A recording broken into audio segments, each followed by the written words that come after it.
সম্মানও নিশ্চিত করা হবে, আবার নিরাপত্তাও তাদের জন্য নিশ্চিত করা হবে। এখন ঘর থেকে বের হলে অভিভাবকদের বুক দুরু দুরু করে কাঁপে, যে সম্মান আর জীবন নিয়ে আমার মেয়ে, আমার মা, আমার বোন ঘর থেকে বের হয়েছে, একই সম্মান আর নিরাপত্তা নিয়ে আবার সে ঘরে ফিরে আসতে পারবে কিনা।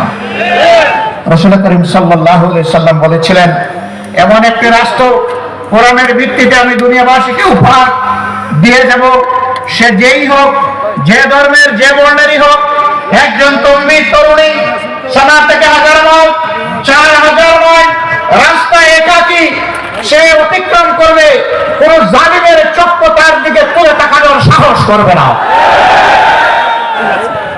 আসসালামু আলাইকুম ওয়া রাহমাতুল্লাহ।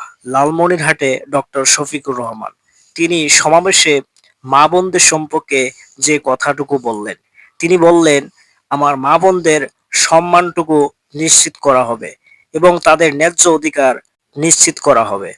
তিনি বললেন আমার মা বোনরা এখন রাস্তায় বের হতে পারে না, আর জামায়াত যখন ক্ষমতায় আসবে আমার মা বোনেরা তারা রাস্তায় চলাচল করবে, কোনো জালেম তাদের দিকে চোখ তুলে তাকাতে পারবে না। বন্ধুরা, চ্যানেলটি সাবস্ক্রাইব